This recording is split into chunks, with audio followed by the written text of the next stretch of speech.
बोलो श्री कृष्ण भगवान की जय हो। श्रीमद् भागवत महापुराण की जय। श्रीमद् भागवत महापुराण में 37वां अध्याय कैसी और सोमासुर का उद्धार और नारद जी की स्तुति। श्री सुखदेव जी ने कहा, परीक्षित, कंस ने जिसे कैसी नाम के दैत्य को भेजा था, वह एक शक्तिशाली घोड़े के रूप में ब्रज पहुंचा। उनकी भयानक हिनहिनाहट और टापों से ब्रजवासियों के हृदय का कपन कांप उठे। वह जब चलता तो भूकंप सा आ जाता था। वह उधर इधर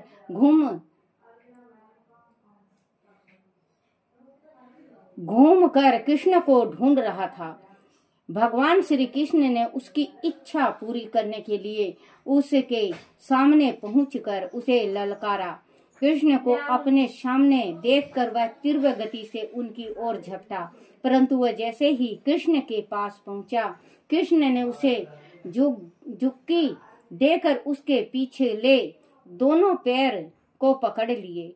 उन्होंने एक झटके में उसे उठाया और हवा में चारों ओर घुमाकर अपने से 400 हाथ दूर फेंक दिया। कुछ पल तक कैसी जमीन पर पड़ा हाँफता रहा, लेकिन वह फिर उठा और तीव्र गति से कृष्ण की ओर दौड़कर आने लगा।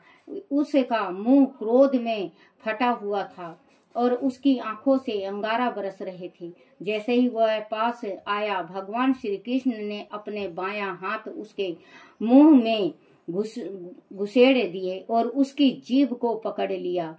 जीभ को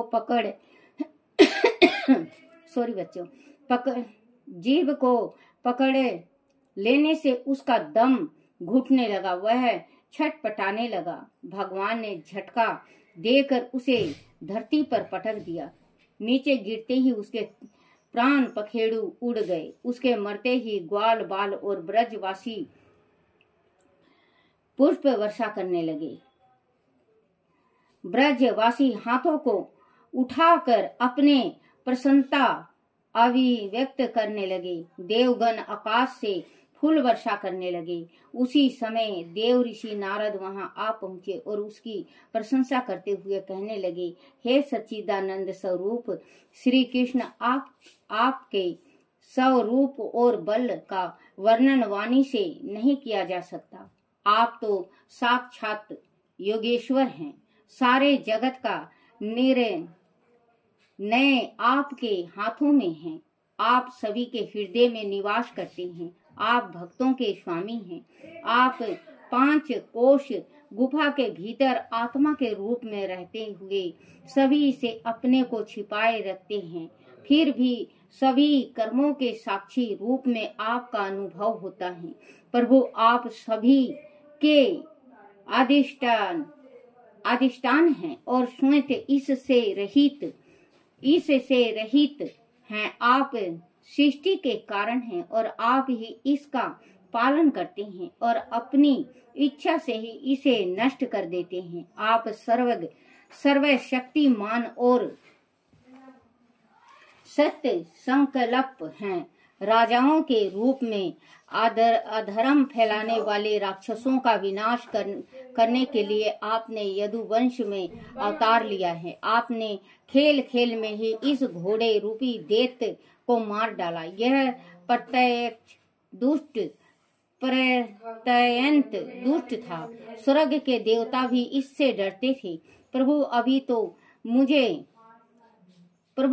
तो मुझे आपकी बहुत सी लीलाएं देखनी है। आप विशुद्ध विज्ञान धन हैं। आपके स्वरूप में किसी और का अस्तित्व नहीं है। आप नित्य हैं और निरंतर परमानंद में लीन रहते हैं। आपका संकल्प अमोघ है। मैं आपकी अखंड एक रस सच्चिदानंद स्वरूप ऐश्वर्य संपन्न शक्ति के सम्मुख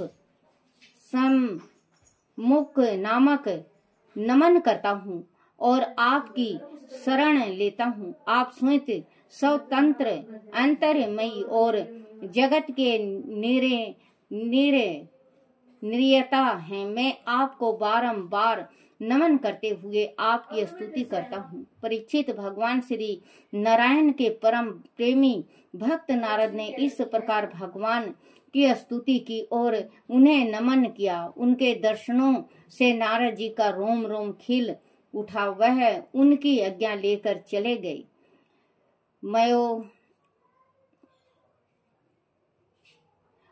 वयमासुर का उद्धार। एक दिन भगवान श्री कृष्ण ग्वाल बालों के साथ गोवर्धन पर्वत पर चढ़े हुए लुका छिपी का खेल खेल रहे थे। उनमें कुछ चोर बने थे और कुछ रक्षक बने हुए थे।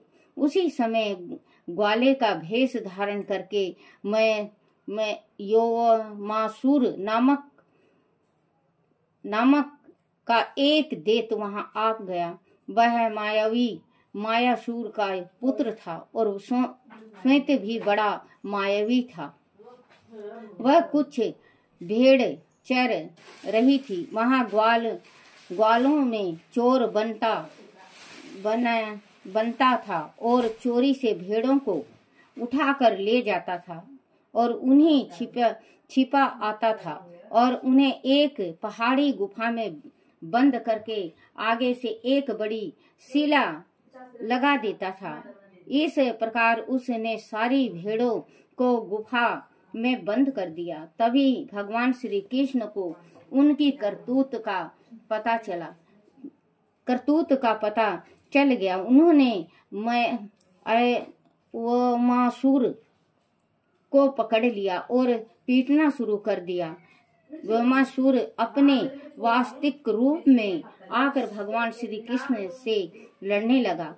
बहुत शक्तिशाली था, परंतु भगवान के सामने उसकी एक ना चली। उन्होंने उसे धरती पर पटक कर उसका गला घोट कर मार डाला और भेड़ों को गुफा में से स्वतंत्र करा लिया। सभी ग्वाल बाल भगवान की स्तुति करते हुए ब्रज में चले गए।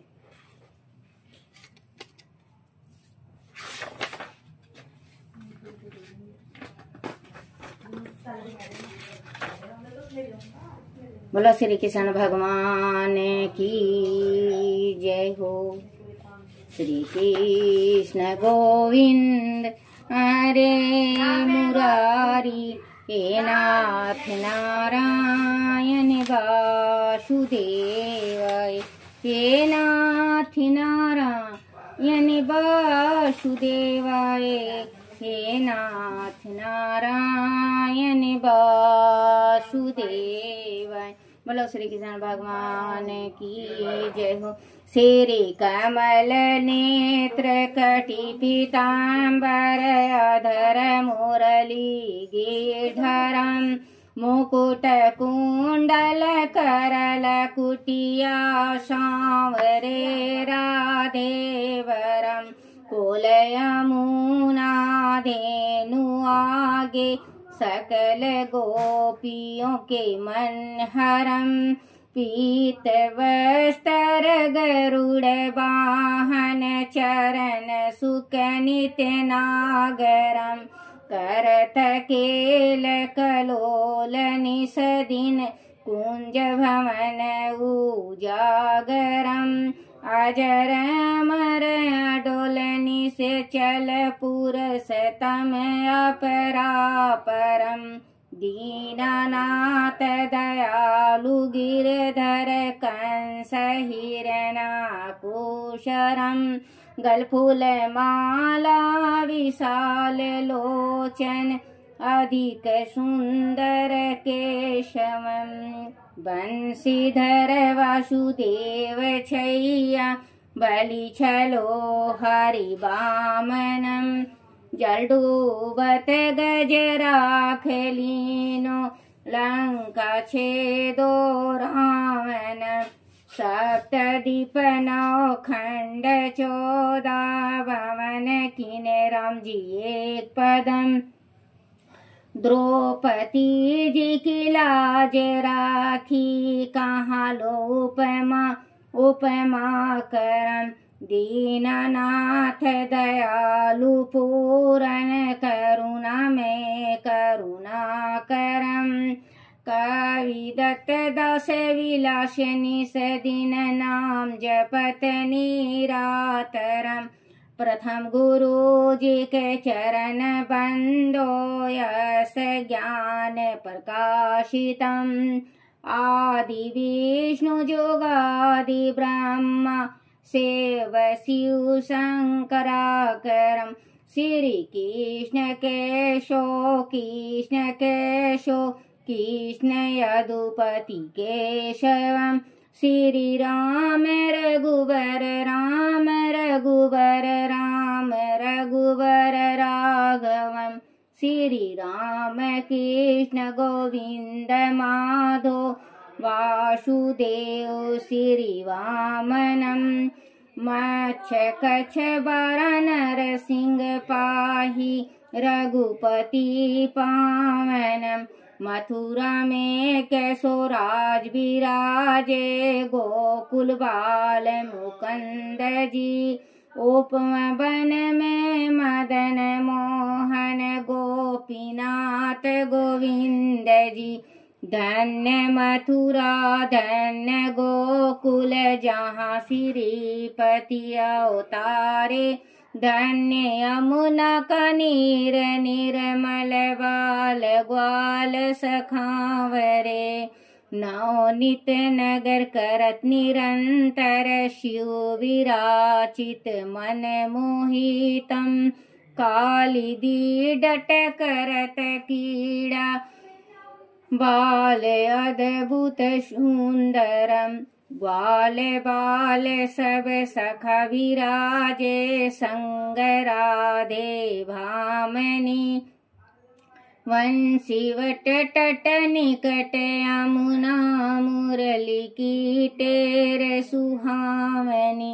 वज्र रघु रघुवंश उत्तम परम राजकुमार जी सीता के पति भगत के गति जगत प्राण उधार जी आधार जी जनक राजा पन को राखो धनुष बाण चढ़ावही सती सीता नाम जाके श्री राम चंद्र नाम ही जन्म मथुरा खेले गोकुल नंद के हरि नंदनम बाल लीला पतित पावन देव की वासुदेव कम श्री कृष्ण कलिमल हरन जाके जो भजे हरि चरण को भक्ति अपनी देहु माधो भक्ति अपनी देहु माधो भव सागर के तरण को जगतनाथ जगदीश स्वामी श्री बद्रीनाथ विश्वाभरम द्वारका के नाथ श्रीपति के सो प्रणाम ही श्री कृष्ण अष्टपद पढ़त निस दिन विष्णु लोक संक्षतम गुरु रामानंदनी मानंद स्वामी कविदास गाए चंदा गावही। बोलो श्री कृष्ण भगवान की जय हो। अपने अपने माता पिता की जय हो। अपने अपने गुरुदेव महाराज की जय हो।